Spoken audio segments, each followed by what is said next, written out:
Hello' everyone, আপোনালোক সকলোকে মোৰ চেনেলটোলৈ পুনৰবাৰ স্বাগতম জনাইছোঁ। আপোনালোকৰ ঘৰত ব্যৱহাৰ নকৰাকৈ কাঁহ পিতলৰ সামগ্ৰী হয়তো সকলোৰে ঘৰত আছে, নহয় জানো?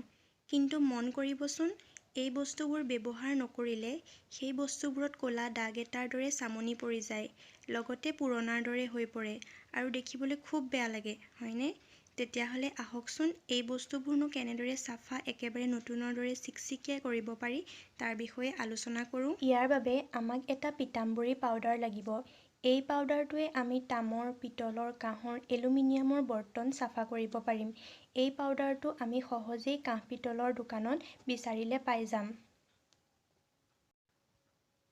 আমি এনেদৰে অলপমান পিতাম্বৰী পাউডাৰ লৈ ল'ম। ইয়াত এনেদৰে অলপমান পানী মিহলাই ল'ম।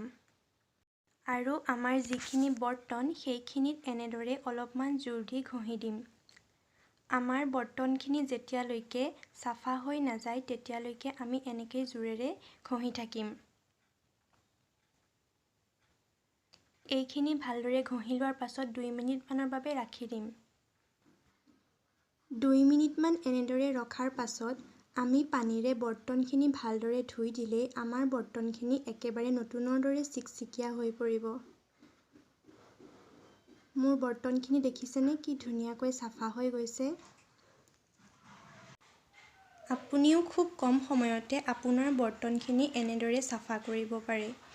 যদি ভিডিঅ'টো চাই ভাল পালে তেন্তে লাইক, শ্বেয়াৰ এণ্ড ছাবস্ক্ৰাইব কৰিবলৈ নাপাহৰিব।